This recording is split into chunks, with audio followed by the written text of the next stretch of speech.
Hi, good afternoon, everybody. Welcome. We are not starting our content just yet, but if you've joined us in the previous couple of weeks, you know that we like to start our broadcast a couple of minutes early, just to kind of say hello to everybody as they're signing on, and to give you some time to get situated. If you're new to GoToWebinar, we have this slide here to help you get acclimated and know where to find your control panel so you can choose your audio options and know where the handouts are and where the question field is. So as you're settling in and getting comfortable, welcome and welcome, Emily. How are you? I'm good. I'm good. Happy to be here. Thank you for having me. We are so excited. How are you feeling? Are you excited to do this? Yeah, there's a little mix of excitement and nervous, like my hands are sweating and it's just one of those days, but we're good to go. Yeah, I understand these when I first started doing these webinars, I think I was so I don't know, it just felt strange because you can't see people, but they're definitely there and they're definitely excited to see what you're going to be sharing today. So Emily's joining us from North Carolina and I'm in the Austin, Texas area. How's it going? How are your colleagues and your students? Is everybody hanging in there and seem to be doing okay? Emily? Hello? Hello? Can you hear me? Yes. Okay. Yes, I lost Uh, you for a little bit, but I got you oh, here. okay. I was asking how your students are doing and how your colleagues are doing. Is everybody okay? Well, yeah, well, I mean, we're all okay, yes. With learning as we're going, the beauty about this is that we're in this together, students and teachers and administrators. There's not one person that can say, hey, I got it put together. I know how to do this. I think we're all in the same boat. And students are being patient with us. And I think teachers are also being very mindful with what students are going through. So that's just amazing to see. I love that. I think for me, one of the biggest takeaways has been seeing how everybody is definitely trying to collaborate and help each other through this and come up with some really good ideas to keep student relationships and engagement at the forefront of everything we're doing. So it has been really uplifting to see that. And I think I always have to remind myself to focus on the positive in the situation because it can be easy to get so stressed out. And Yes. yeah, so I think we're very fortunate to work in a field with such loving and dedicated human beings, and it's nice to kind of feel this energy right now of everybody trying to help each other out. So, and you are a huge part Yeah. of that. So, thank you so much. If you Oh, are, thank you. Thank you. yeah, if you are logging in, I see people are still logging in. Just a little bit of housekeeping. Your control panel, for me, it usually pops up on the right side of my screen when I log into a webinar. But your control panel is where you can choose your audio options, and it's also where you're going to find your any handouts that we have attached and where you can enter in questions as we go. If you can't find your control panel, look for the small dark gray box with the orange arrow and click on that arrow and your control panel should appear, and this will allow you to access all of the information and change your audio settings.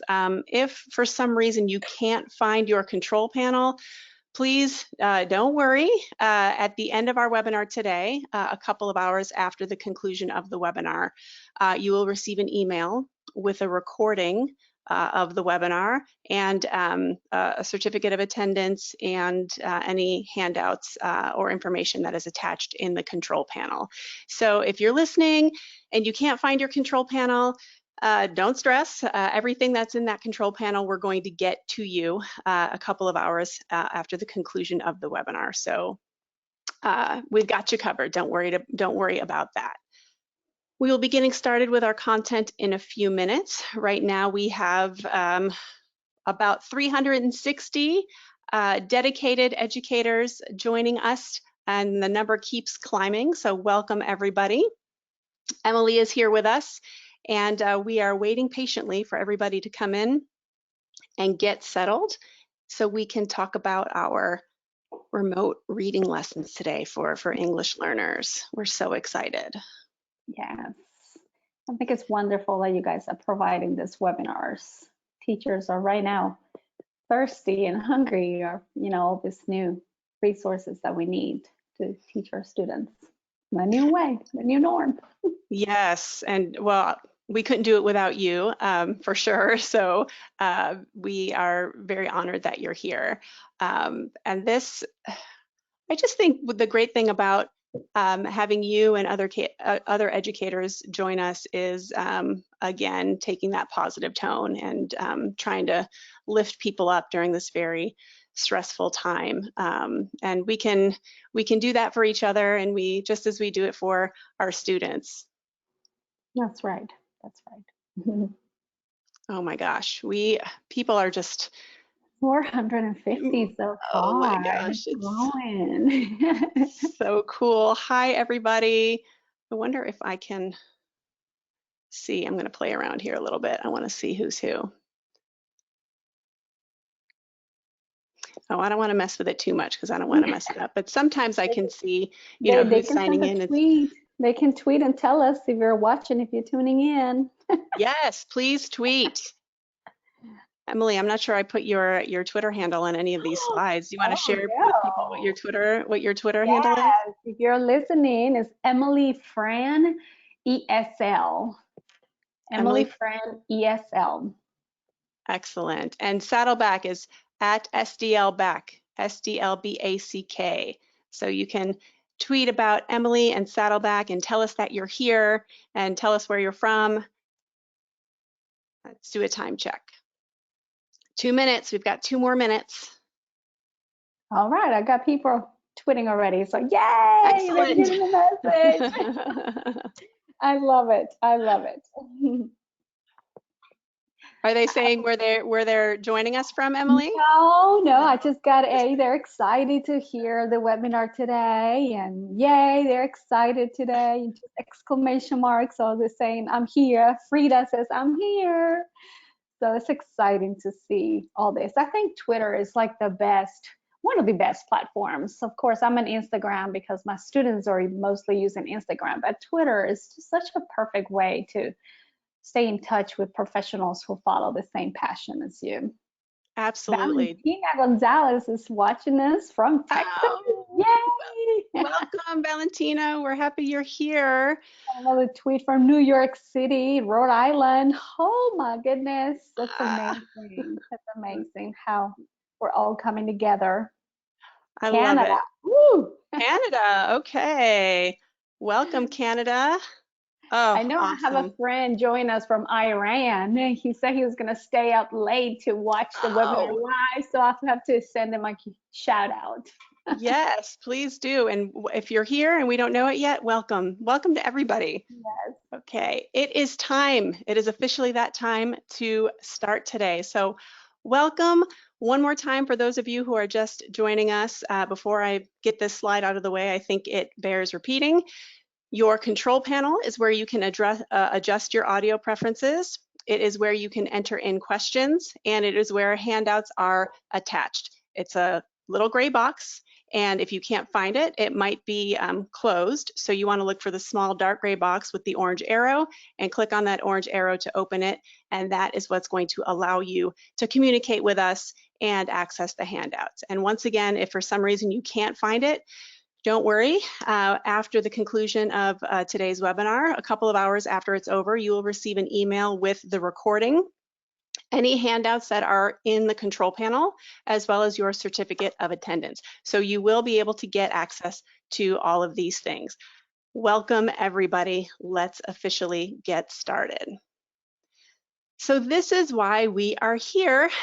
We are all in a different place along this journey of learning remotely, and it's been an adventure, let's just say. And we are all very hungry for different ideas and resources for what we can do with our students. And so just to kind of set some context and some expectations around what you can expect today. Emily is joining us, and I will officially introduce her in a moment for those of you who don't know who Emily is. She is going to model a lesson that she would do with her students. So as an audience member, you will be experiencing what her students experience in terms of leading a reading lesson and learning in kind of it's got a small group feel to it. And this is really exciting because not only is Emily doing this now with her students remotely, but you can take this away and maybe put it into your future plans for how you might want to approach teaching in your classroom once we're all able to get back together in the same physical space. So with that, oh, and by the way, I know we're all in a different place in terms of like where our students are with technology. So we acknowledge that. Some of you your students are connected and you're ready to go and you're looking for things to do. Some of you are not quite there yet. We acknowledge that, and we'll talk about that obviously. And Emily will share with us a little bit of her story too about where her students are in terms of being connected with technology. So let's officially introduce our guest. I told you, Emily, I would have your biography here so I wouldn't miss any important detail. Thank you. So, ladies and gentlemen, today we have Emily Francis. She is a nationally recognized ESL teacher at Concord High School in Concord, North Carolina. She serves students in grades 9 through 12 with various English proficiency levels. Emily is a native Spanish speaker who is originally from Guatemala and came to the U.S. as an unaccompanied minor. Her experience as an English language learner inspired her to become an ESL teacher. And as you would expect, it affords her a deep understanding of the challenges her students must overcome to find success. She is a professional development facilitator, a motivational speaker, and a keynote speaker. She's fabulous. She's so much more than that, but I don't want to keep going because we want to get to the lesson, right? So thank you very, very much, Emily, for joining us today. I know everybody is so excited about this. Before I turn off my screen and my microphone, I just have a question for you. If you can tell us, what is the technology situation right now with your students? What steps did you have to take to, if any, to kind of get them connected? And the lesson that you're about to model for us, I'm just kind of curious, how do you get it to them? Is it like, do you put it on YouTube? Is it Twitter? Just kind of answer some of those questions about how and if they're connected and how you kind of get this information that you're about to show us to them. Yeah, so as a county, the county decided to make sure that we call every single student in our county to assess or to ask whether they had any technology device, what kind of device did they have, and if they had internet. So those two questions were done during phase 1, and we completed a form letting the county know who had technology and who didn't, who had internet and who doesn't. And then the schools opened their doors to provide Chromebooks for students who did not have one at home. So we had parents coming up. Only our school ourselves gave away 500 and so Chromebooks for students to use. So as a school, we know that our students have access to computers. Now, internet is a different situation because they may have a laptop, but they don't have internet. But our resources has come up, Spectrum and local areas where students can connect. And personally, I make sure that I knew whether my newcomers had at least a cell phone so they can stay in touch with me. And I did my own assessment to make sure that my students do have a cell phone. So whenever I post assignments or whenever I post these videos, I use Instagram to let them know, hey, go ahead and check my YouTube channel, because they all signed up and subscribed to my YouTube channel. So at least they have a cell phone, they can watch the video and learn with me. Wow, okay, that's fantastic. I really appreciate you sharing that. I think that right away is going to answer a lot of questions that people have about how your students are connecting to these lessons that you're about to share. Great. Thank you so much. I bet everybody just wants me to be quiet now so you can model what you do with your students. So let me, oh, by the way, everybody, we are giving away, we're doing a drawing for free Saddleback books at the end of this webinar. So stick with us through the very end and hopefully you'll be a winner. That's always fun. Okay, Emily, we are ready for you. Let me turn this off. Let me turn this While off. you get that ready, I can go ahead and say thank you, Saddleback, for allowing me to present this. And thank you, attendees, for joining us and learning with us.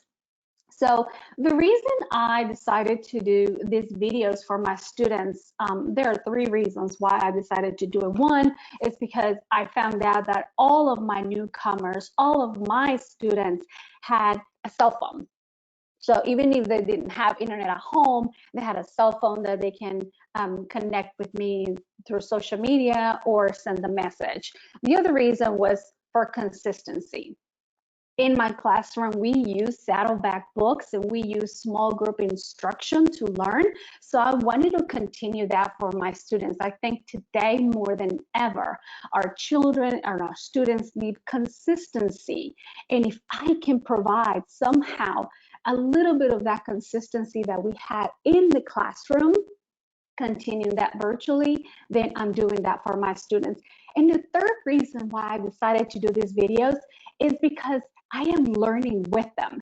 And there's a big difference with me just loading my students with resources for them to do the learning versus here's a video, let's go ahead and learn together. So these videos, what they do is they provide an opportunity for students to hear text, to learn to form language using the text, and to be able to do critical thinking, even if they are not with me.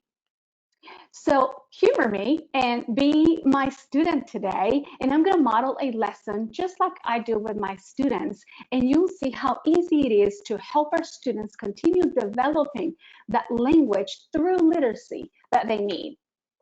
All right, hi friends. So today we are going to learn about finders keepers.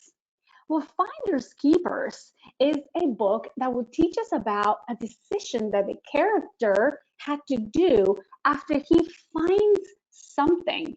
And do you see what the character has in hand? He has a wallet. Think, is the character making a decision whether he's going to keep the wallet or give it away? I can see in his face that he's thinking about it. I also see that he is wearing an apron. Now, this tells me that the story, this character may not be at home. I can see in the background that the character may be at work or at a factory. I can turn the book on the back and I see on the back that there are shelves and the shelves have boxes. So maybe the story will take place at a factory. I also want you to see something very important called the glossary.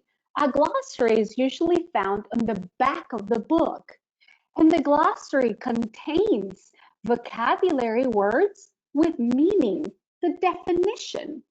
So if you want to know more about these words, the glossary will tell you the meaning of the words.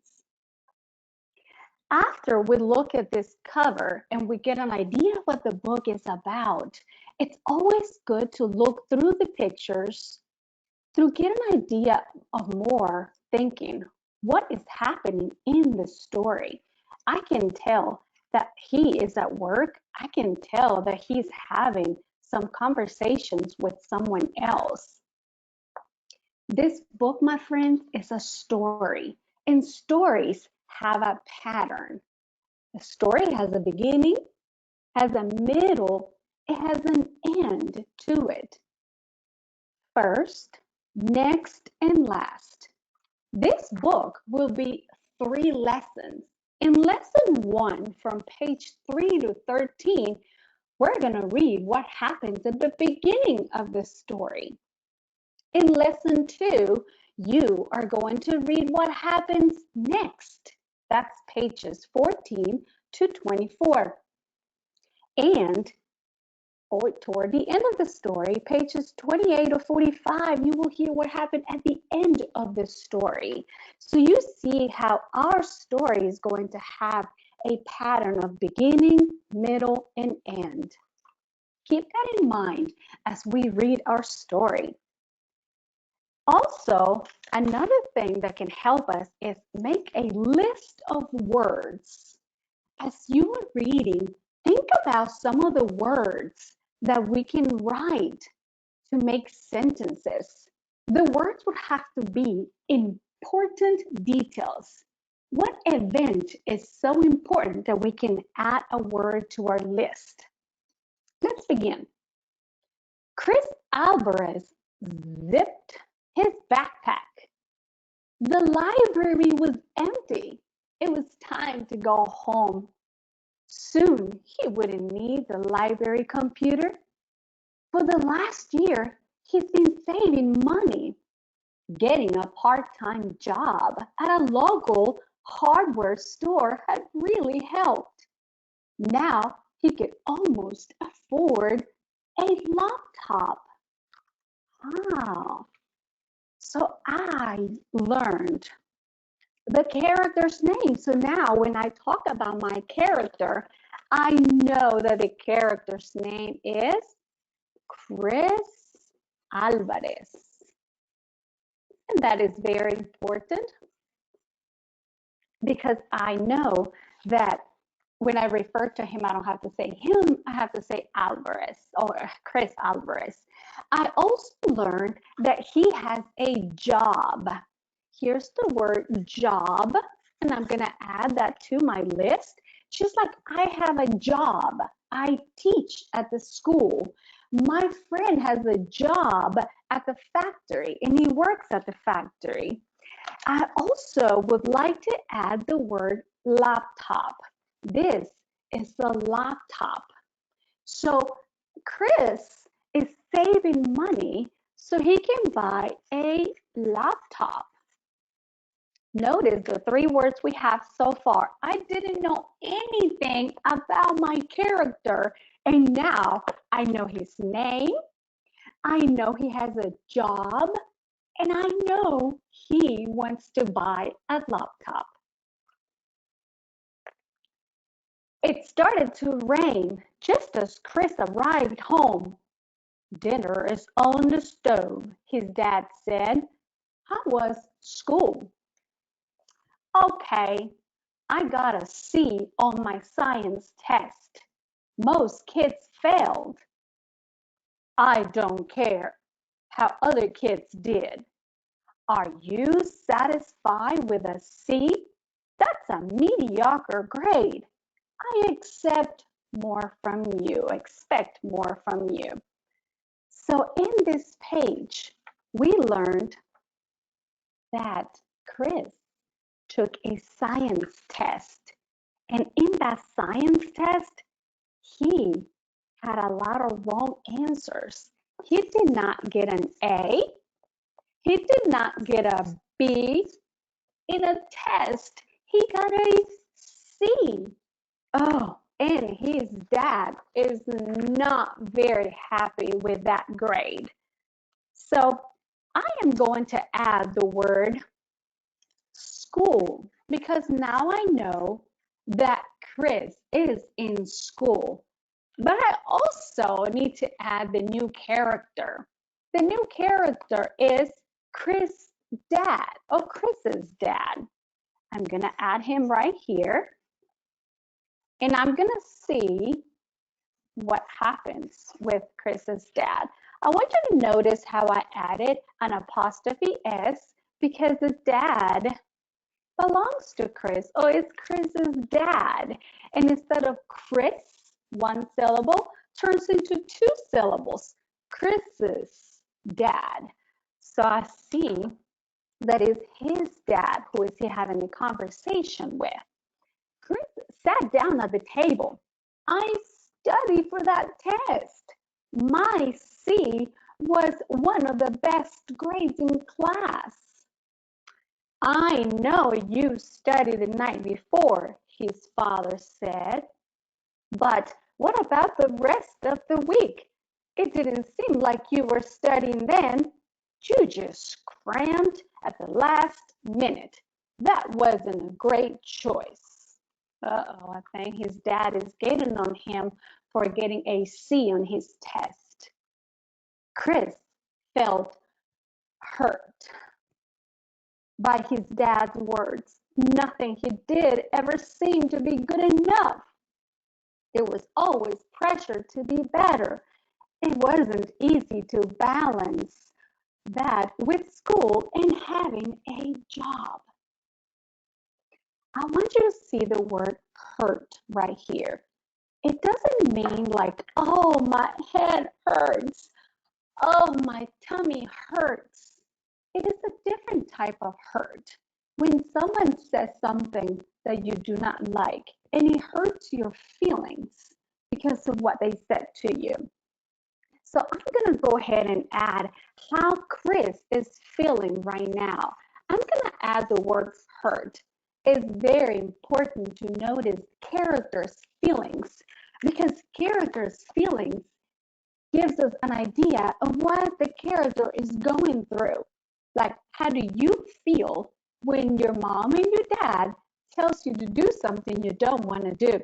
How do you feel when your teacher tells you good job?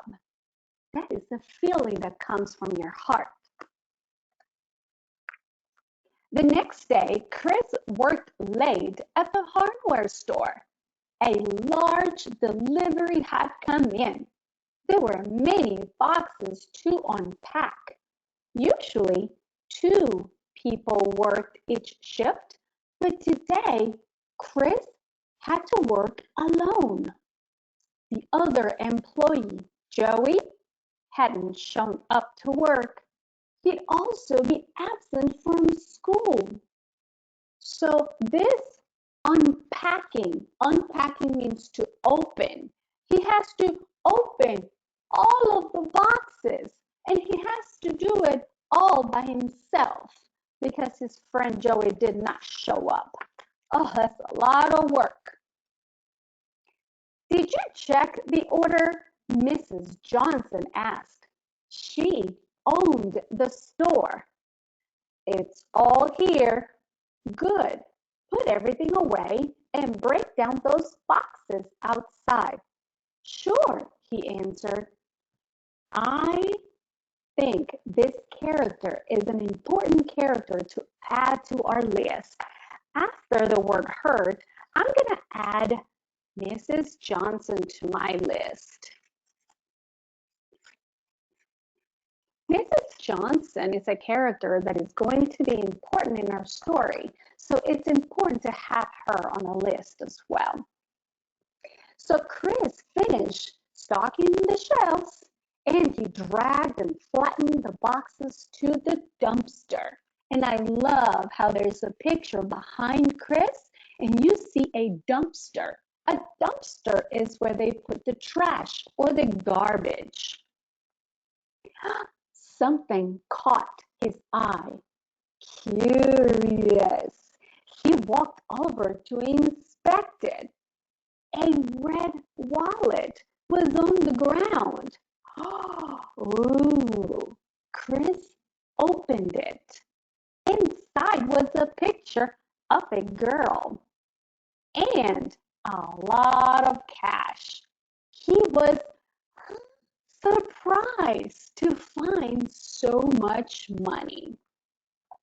So now I am going to add the word wallet because that is what he found, and I am going to write the word surprise. Because remember I told you feelings are important in our stories, how here he felt hurt and now he's surprised. So let's go ahead and take a look at the words we have so far. That is all the reading we have for lesson 1. We have Chris Alvarez, job, laptop, school. Chris's dad, hurt. Mrs. Johnson, wallet, and surprised. Take a minute and write these words.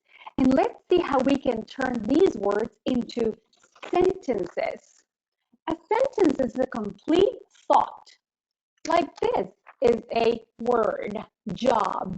But job is not a complete thought. How do we take these words into whole sentences? Chris Alvarez. What did I learn about Chris Alvarez? I did not know anything. But now I know that Chris Alvarez has a job. All right, ready with me? Chris.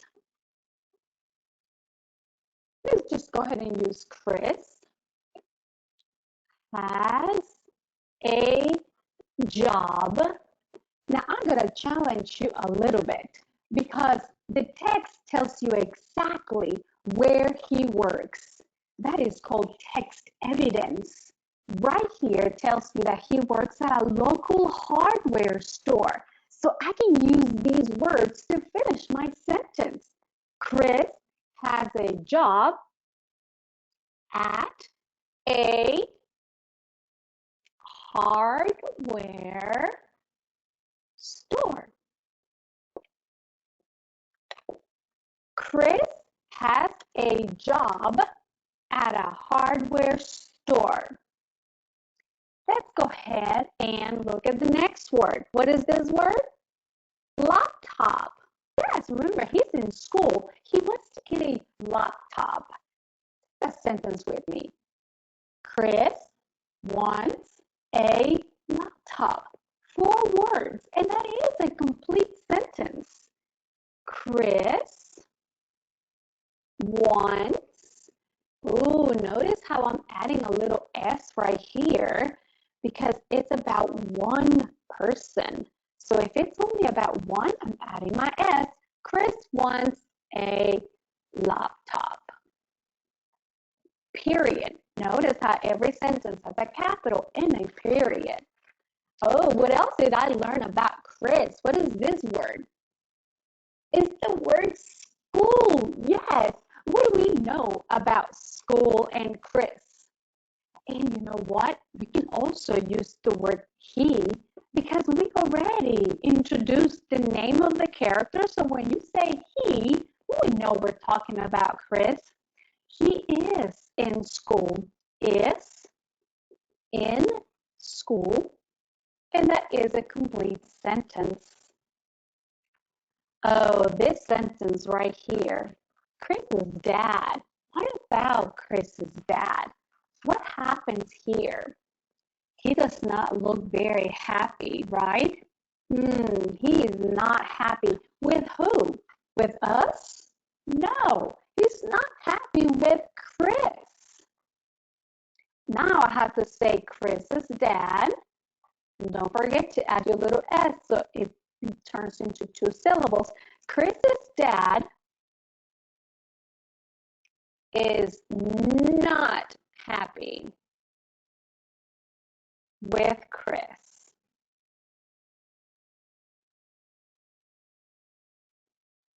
And because Chris's dad is not happy with him, what happens? How does he feel? Was he excited? No, he was hurt. His feelings were hurt. Chris's feelings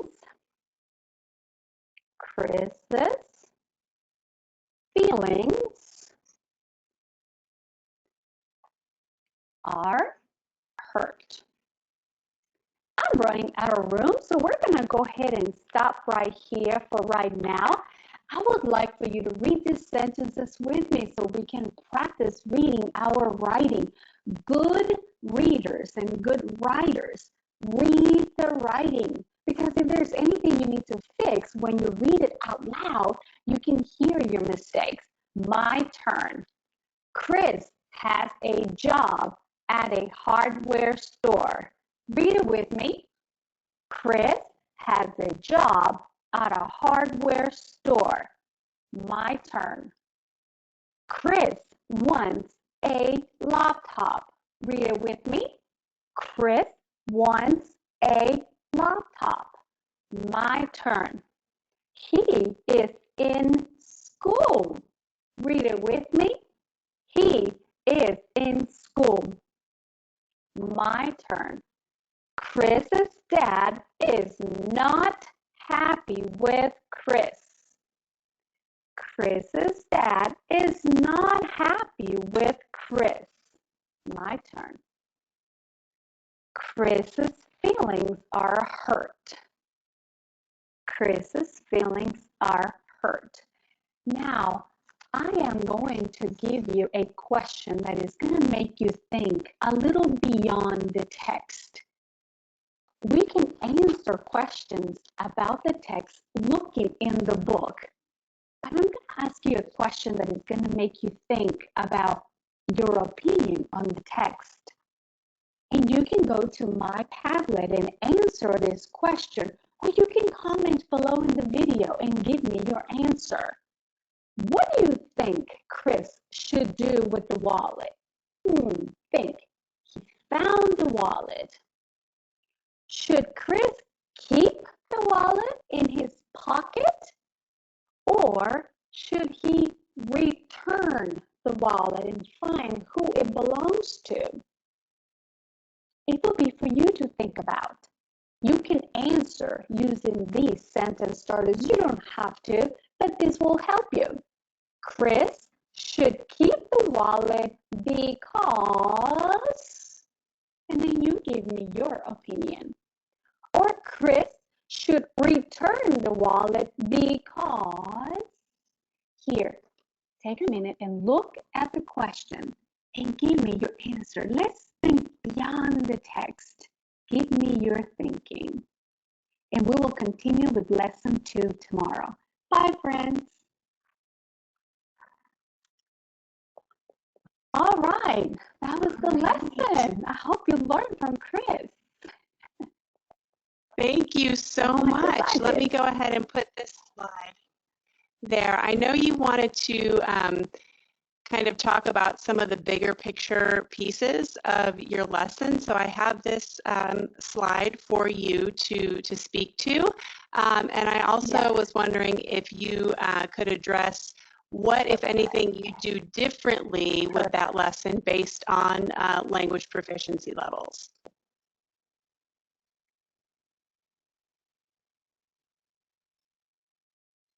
Absolutely.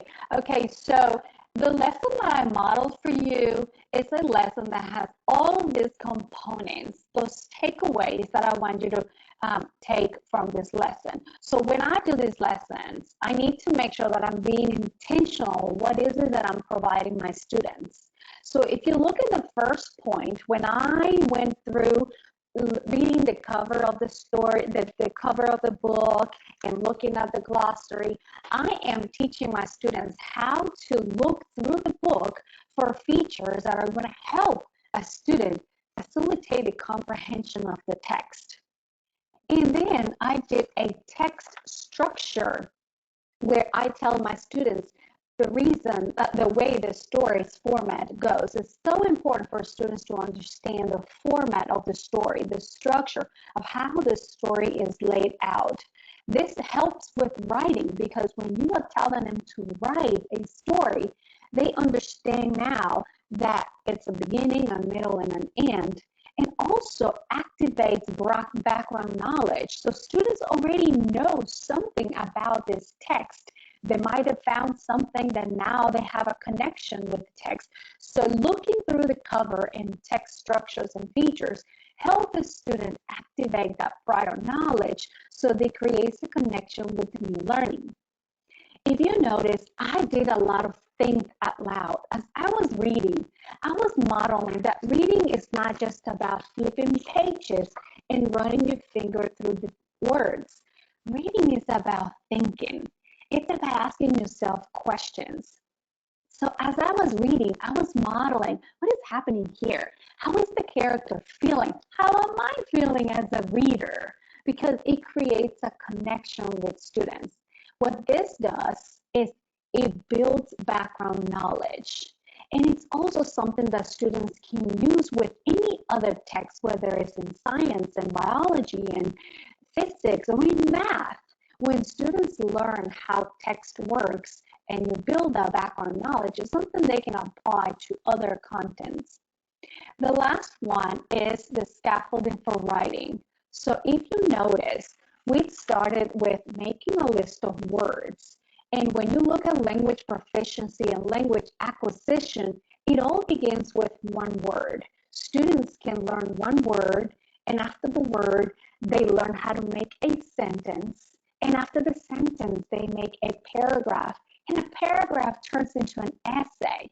So by the end of my third lesson, my students have taken a list of words into a beautiful essay that they can then turn around and read out loud for practice.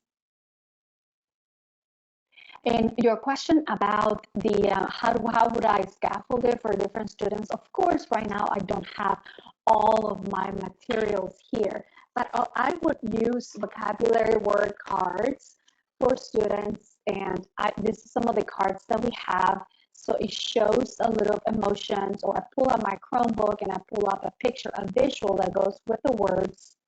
And if my students are at the higher level proficiency, then I will probably move away from doing a list and going straight from reading to making sentences and skipping the wording. So that will be a way I will scaffold it for different level students.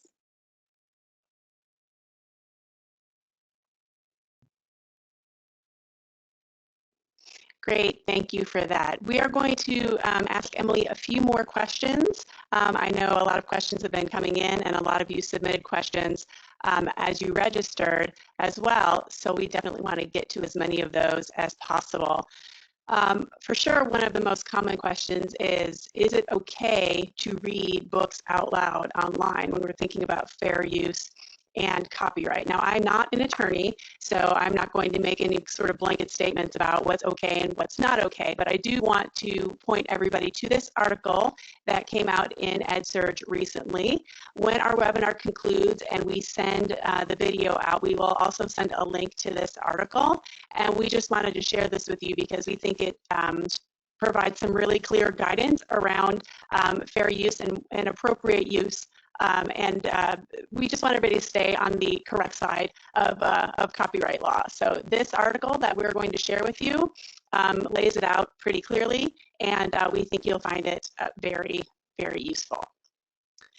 Before we take any more questions, I do want to take a minute to point out that our webinar for next week, we have another rock star coming to join us. Darina Sackman-Ebwa will be with us to kind of talk about, we're going to take a different angle on our COVID-19 pandemic situation, and that's the emotional level. We're going to talk about managing our emotions right now during this time, and we kind of want to, we've been providing you with a lot of content around technology and teaching and learning and instruction, but now we want to switch gears a little bit for next week and talk a little bit about your emotions and taking the self-care angle a little bit. So we are really excited about this. You will receive an email to register, or you can register at our website, sdlback.com/webinar series. So go ahead and check that out, and hopefully we will see you on another webinar next week.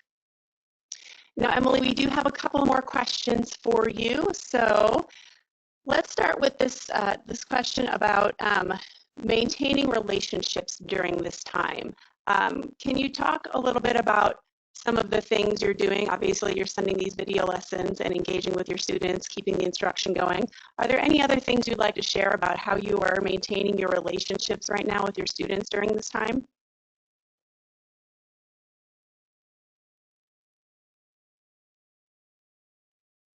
Right. So when you say, I love that word maintaining, because that means that you had already started it. So before, you know, all this started, like this distance learning, it was important that we would have a strong relationship with the students. And I was already connected with students through, you know, social media tools, which that's where our students are. The platform and social media. So I have teacher accounts where, you know, my principals are active in it as well, and that's how I contact them. I send them a message, I let them know, I check on them, and of course, as teachers, we are asked to contact our students, at least have some sort of contact with our students at least 3 times a week. So whether it is through a platform where they're learning, whether it's Google Classroom or Canvas, we need to stay in contact with our students at least 3 times a week. So yes, it is a little overwhelming because it's a lot of students, but I think this is the most important time for students to feel that they are important for us, that what we're doing is important, and we are not going to give up on them.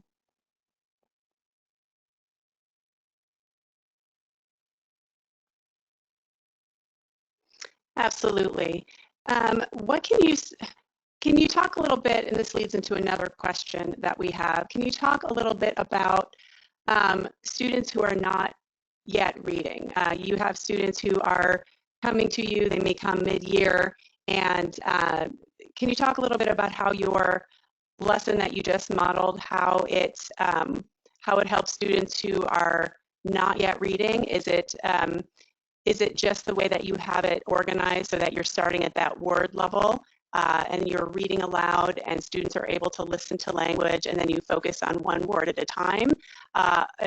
Do you have any other tips for those who are working with students who are not yet reading?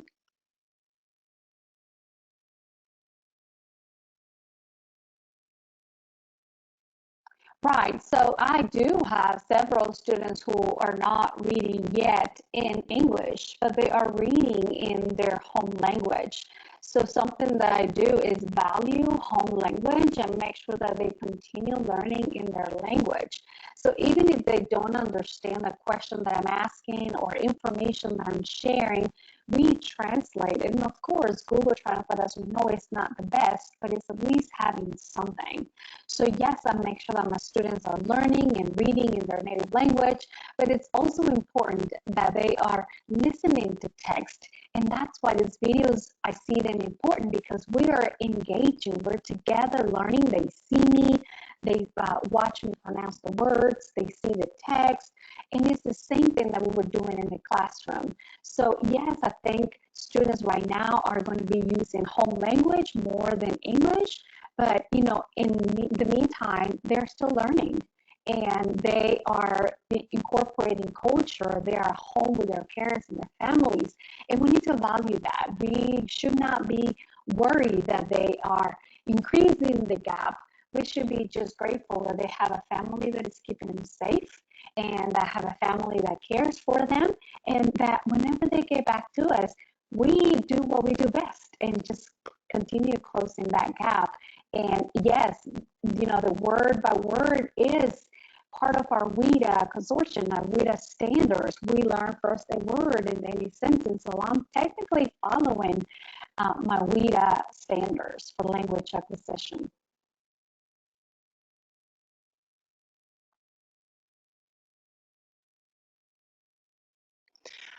Thank you. I really appreciate that perspective. I know as teachers, sometimes we get caught up and we want to continue doing everything we were doing in the classroom, and we have to accept that this is a different time and a different situation, and we have to focus on what we can do and value what the students are doing right now at home as well, and bring that into consider that in what we are doing. So thank you for that reminder. We also have a lot of teachers joining us today who work with content area teachers on a daily basis, and they were wondering if you have any tips for how you're supporting general ed content teachers during this time.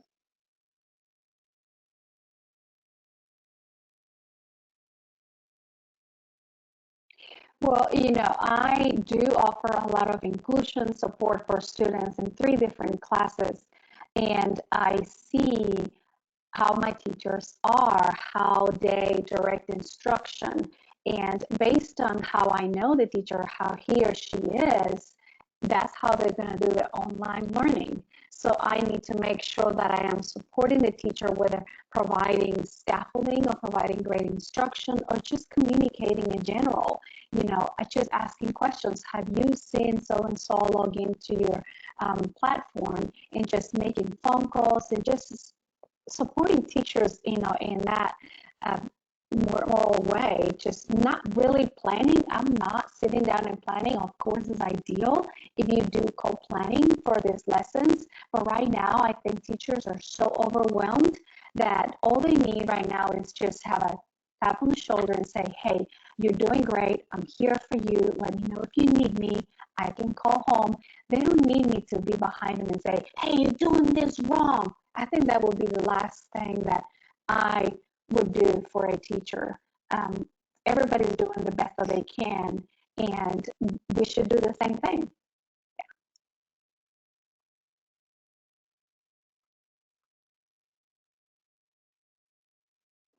Absolutely. Thank you for that perspective.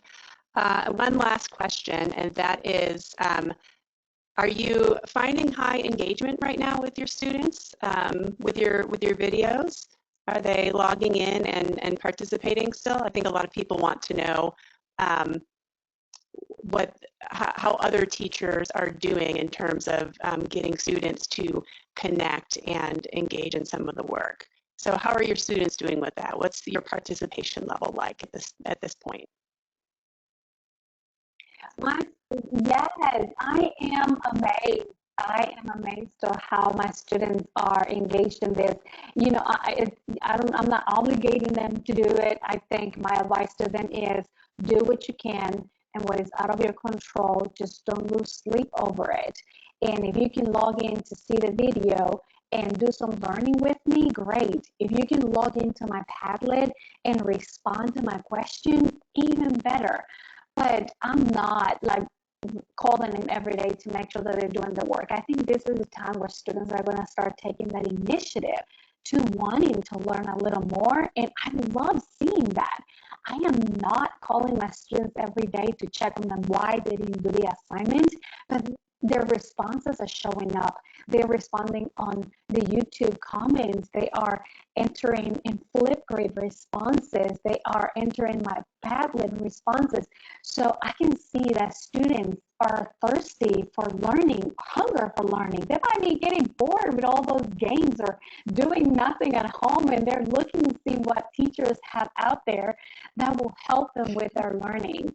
And of course, we have students who are now balancing work and school at the same time. And I praise students for staying up at 2, 3 in the morning submitting assignments. I had to message one of my students the other day and ask him, why did you turn in that response so late? And that's how I found out he doesn't get home until 9, 10 o'clock. And by the time he showers and he has a meal, he gets to sit down to do assignments. And I can see that perspective that students are getting right now to do learning is just amazing. And it's going to carry on when we come back to the classrooms for sure.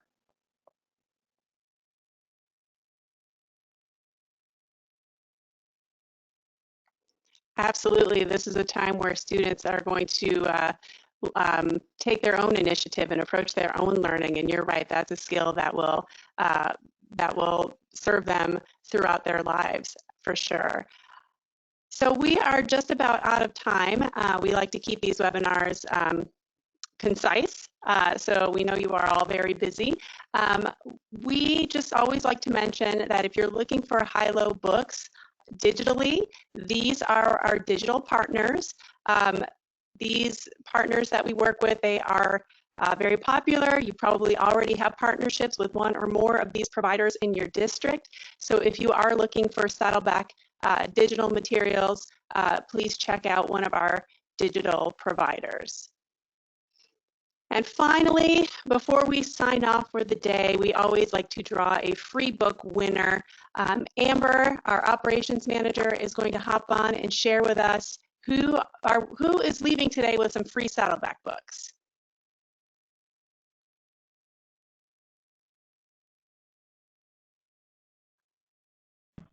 Good afternoon, everyone. Before I share our winners, I just wanted to mention we have hundreds of questions. And unfortunately, we're not going to get to everyone this afternoon, but we will get to these questions offline. We had over 1,000 attendees today, so we are so excited that you all joined us. But now for the exciting stuff. Our winners today are Pilar Moreno Garcia. I apologize if I'm saying your name wrong. And we have Molly Gale. And our last winner today is Alma Duran We will be in contact with all three of you this afternoon to get an address of where to mail your books to. So watch out for that email from our team. Back to you, Liz.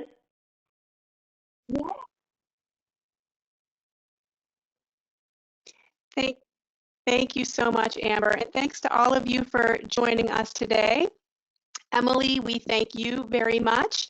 If you want to take one more second to remind people who are listening where they can find you on Twitter.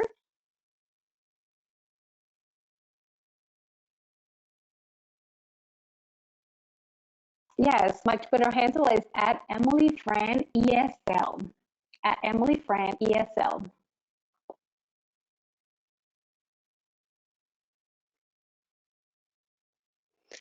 Thank you so much. And you can find Saddleback at SDLback on Twitter.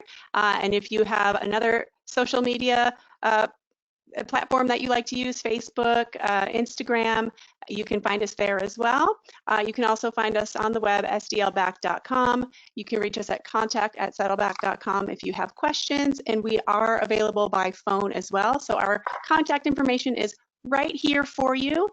We will be trying to get to your questions offline because we unfortunately we just can't answer all of them right now, but we will do our best to get to all of your questions. Thank you so much for joining us today, and thank you, Emily, for your generosity and everything that you do, and for your passion for your students and sharing that with us today. We appreciate you so very much.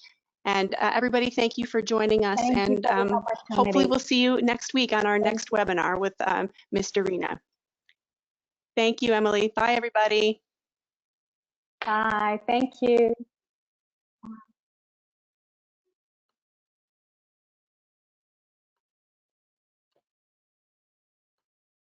Have a great day, Emily. We'll be in touch. Bye. Bye, you too. Thank you so much for this opportunity. Bye. Thank you. Bye.